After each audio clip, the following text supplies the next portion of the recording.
Hello guys, good morning. So for today's video, tayo po ay maglalaba. Okay? So pupunta po tayo sa laundry area. Maglalaba po tayo. Hinulugan ng coins yun ng dollar coins, Canadian dollar coins. Okay? Pupunta tayo sa laundry area and check it out and here we go. So ilalak po natin yung room. Wait lang. Ito yung room ko, 403. Punta po tayo sa laundry area. Ayan yun. So ito yung mga labahin ko. May natutulog kaya mahina lang boses ko. Okay, wait lang guys. Okay, so pumunta po tayo sa laundry area. Ayan, ito yung labahin ko. 1, 2, 3. Here we go. So, ito yung laundry area. Ayan. Papasok po tayo.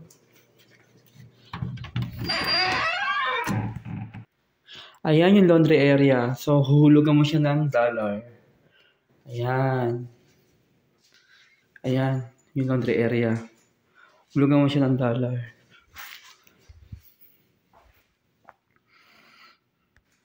Ayan po yung laundry area. Huhulugan mo siya ng dollar. So, ako na po ay mag-start maglaba para makarami. So, 1, 2, 3. So, wait lang. So, napuno ka na po siya ng mga labahin. Napuno ka na po siya ng mga labahin.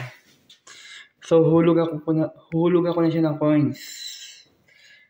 $2.25 sa wash. Tapos sa dryer ay $2.25 din.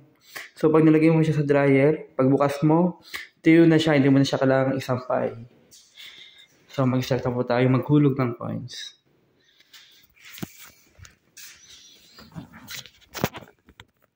So, guys, nahulugan ko na siya ng coins. So, i-start ko na siya. Ayan, guys, i-start ko na siya. Ayan, guys, start na siya. Ang galing. So, 37 minutes.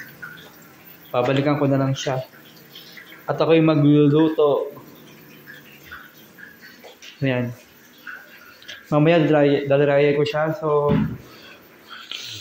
$2.25 para sa dryer. So, magkano na yun? $4.50. So, palitan ng $1 is 40 pesos o 41, ganun, pag mataas.